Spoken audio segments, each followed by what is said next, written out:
अल्हम्दुलिल्लाहि रब्बिल आलमीन वस्सलातु वस्सलामु अला रसूलिहिल करीम व अला आलिहि व अस्हाबिहि अजमईन अम्मा बाद व अऊज़ु बिल्लाहि मिनश शैतानिर रजीम बिस्मिल्लाहिर रहमानिर रहीम रब्बिश्रह ली सदरी व यस्सिर ली अमरी वहलुल उक़दतम मिन लिसानी यफ़क़हू क़ौली।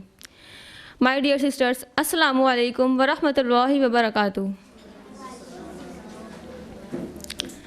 जैसा कि आप सभी के इल्म में आ चुका है, आज के हमारे लेक्चर का टॉपिक है depression and it's Islamic cure. सबसे पहले तो हमें अल्लाह सुब्हानहू तआला का शुक्र करना चाहिए कि उसने हमें इंसान बनाया। आपको पता है अल्लाह सुब्हानहू तआला की तमाम मखलूक में सबसे बेहतर कौन है? अल्लाह सुब्हानहू तआला की तमाम मखलूक़ात में सबसे बेहतरीन हम इंसान हैं। अल्लाह सुब्हानहू तआला ने ख़ुद फरमाया, सूरह 3 सूरह नंबर 95 आया नंबर 4, लक़द ख़लक़नल इंसान फ़ी अहसनि तक़वीम, यकीनन हमने लोगों को बेहतरीन सूरत में पैदा किया।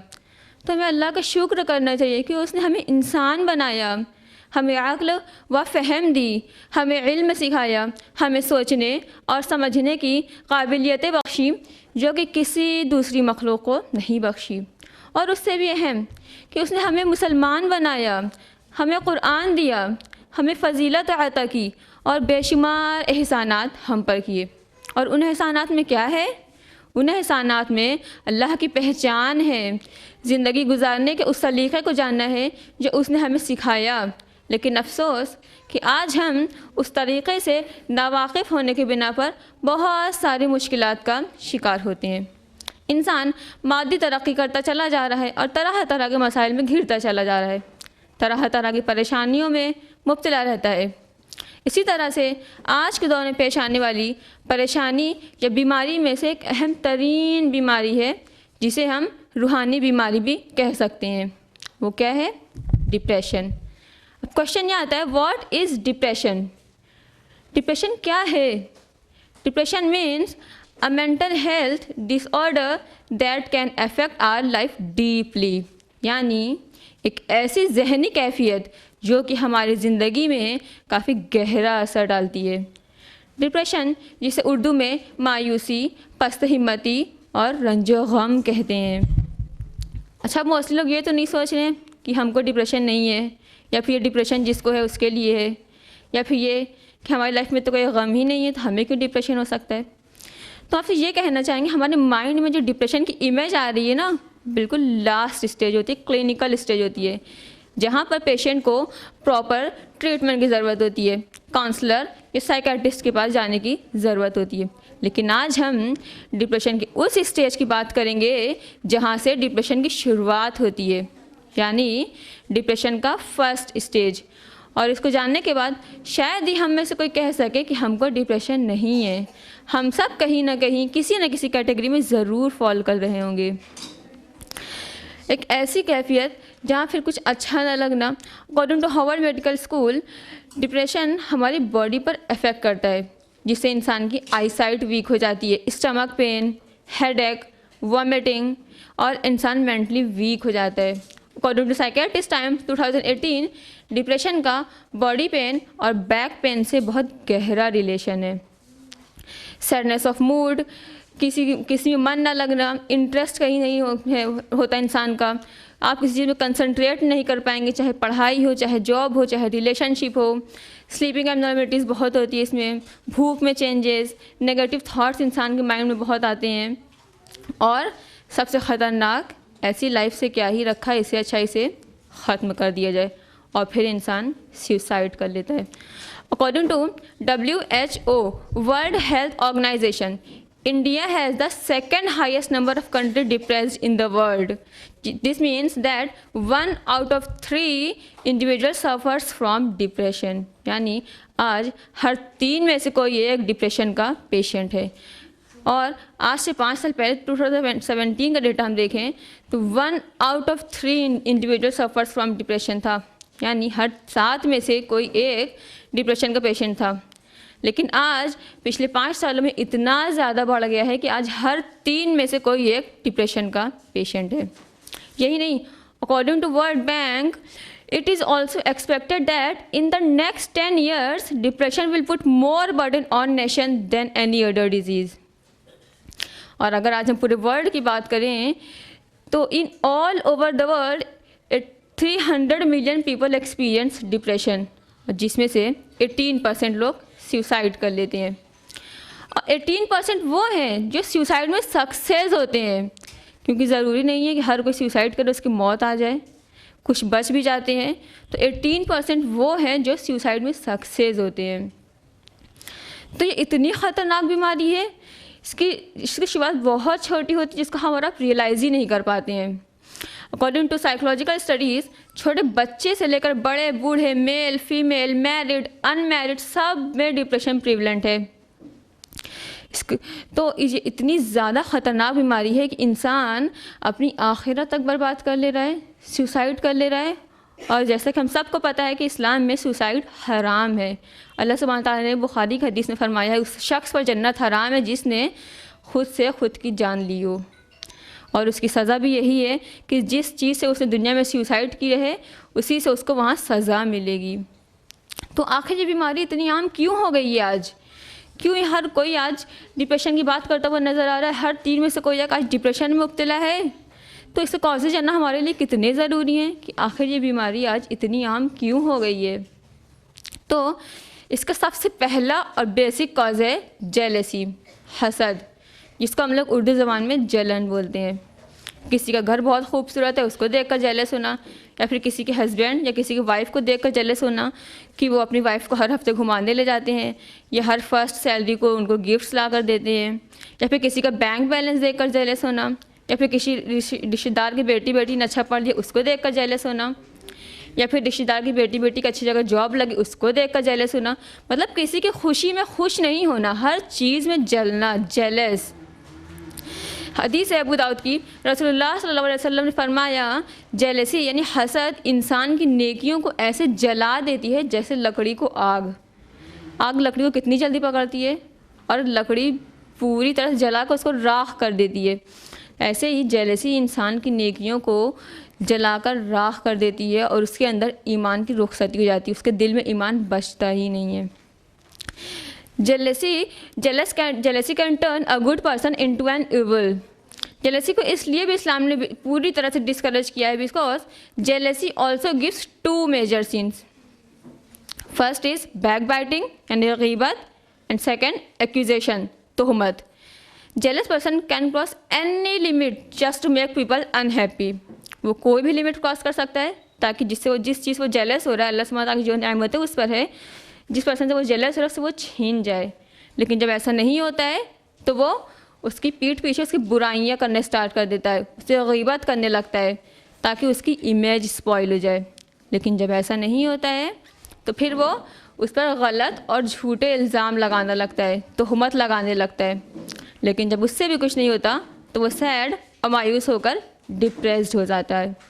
इसी तरह से बुग़्ज़, नफ़रत, किसी के बारे में अपने दिल में इतनी ज़्यादा बुराई रखना कि पूरी ज़िंदगी गुजार देना। जामे तिर्मिज़ी की हदीस है, रसूलुल्लाह सल्लल्लाहु अलैहि वसल्लम ने फरमाया, तुम्हारे अंदर पिछली उम्मतों का एक मर्ज़ घुस आया है और ये इंसान दीन को डिस्ट्रॉय करने वाला है। रसूलुल्लाह सल्लल्लाहु अलैहि वसल्लम ने कसम खाकर कहा, कसम है उस ज़ात की जिसके हाथ में मेरी जान है, तुम जन्नत में नहीं दाखिल हो सकते जब तक कि तुम्हारे अंदर हसद और बुराई रहेगी, तुम्हारे दिल में ईमान नहीं रहेगा।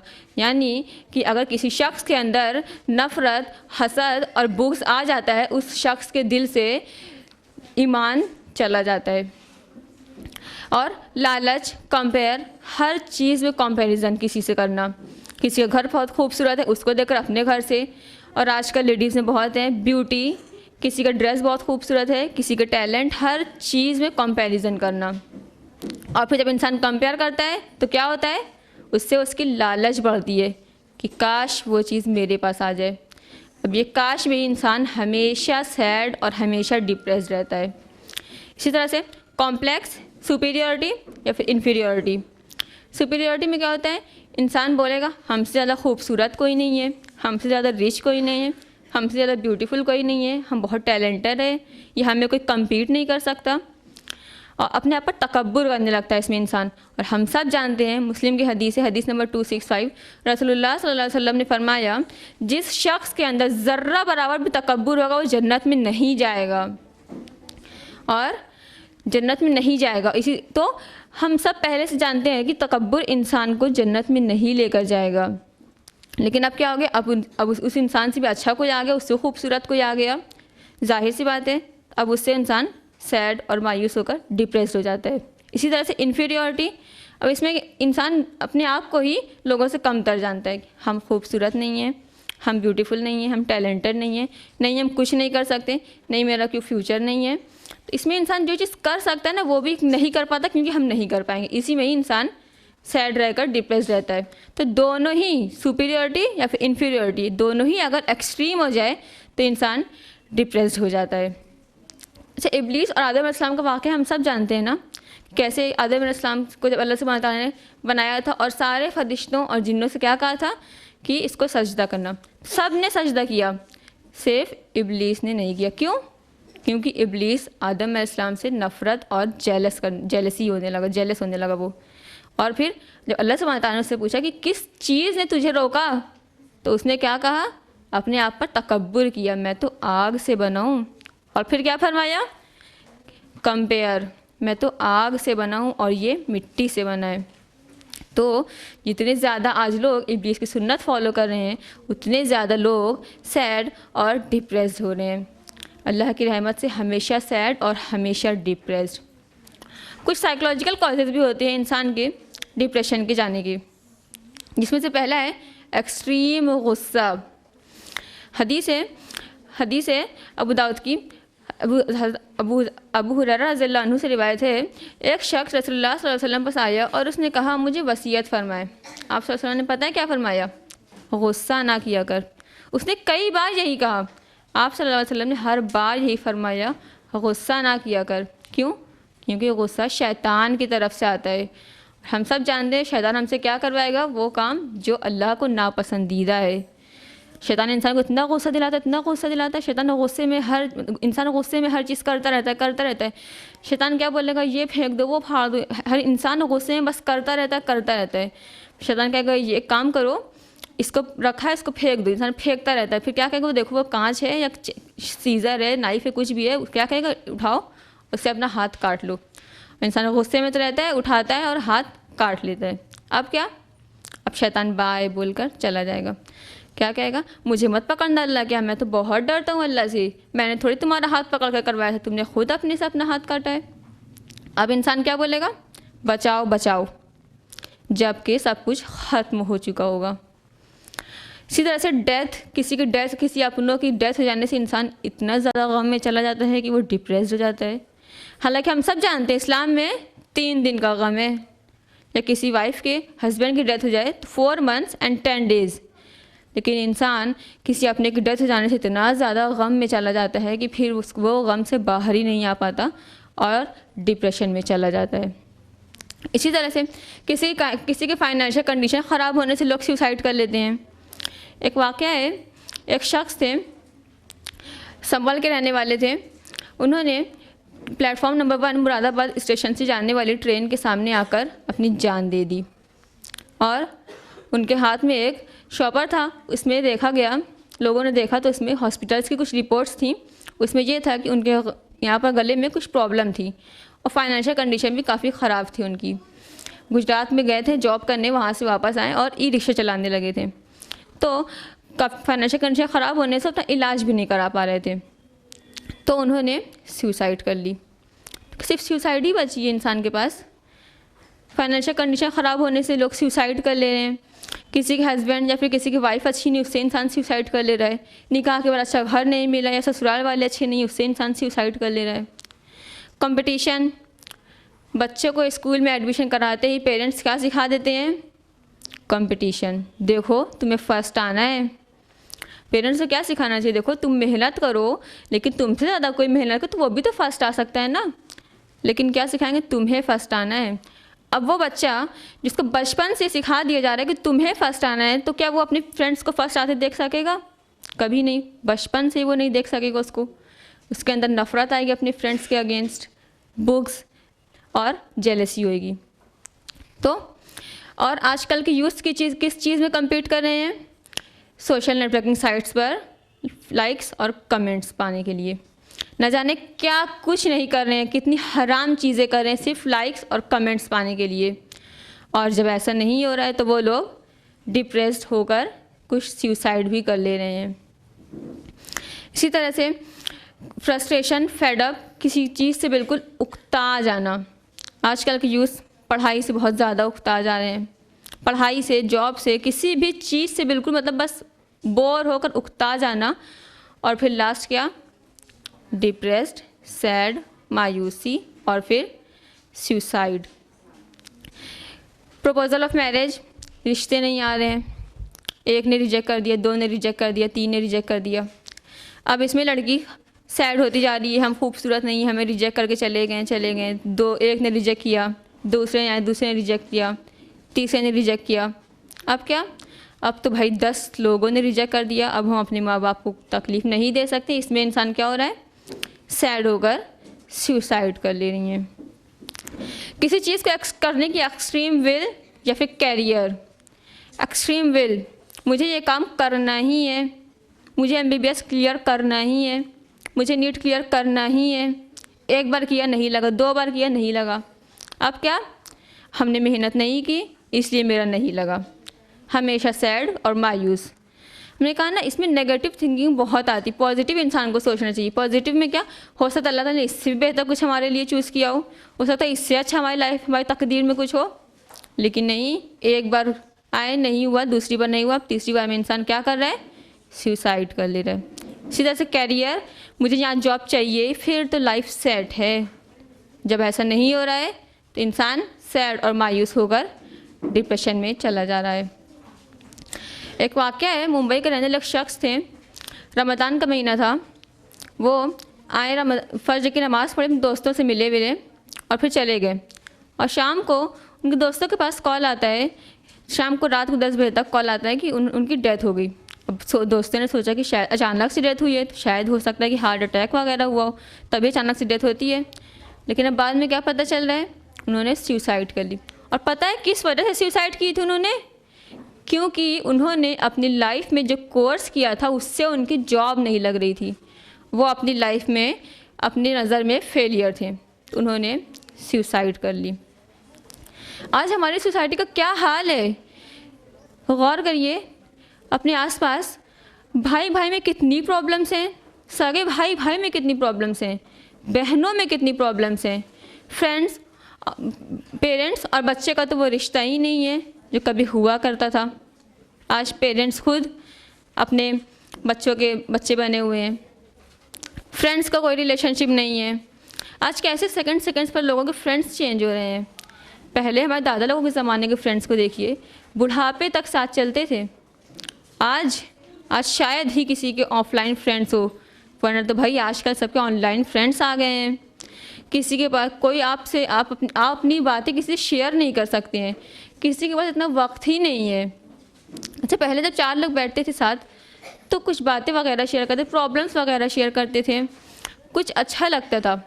लेकिन आज जब 4 लोग साथ बैठते भी हैं तो सबके हाथ में मोबाइल हो जाता है।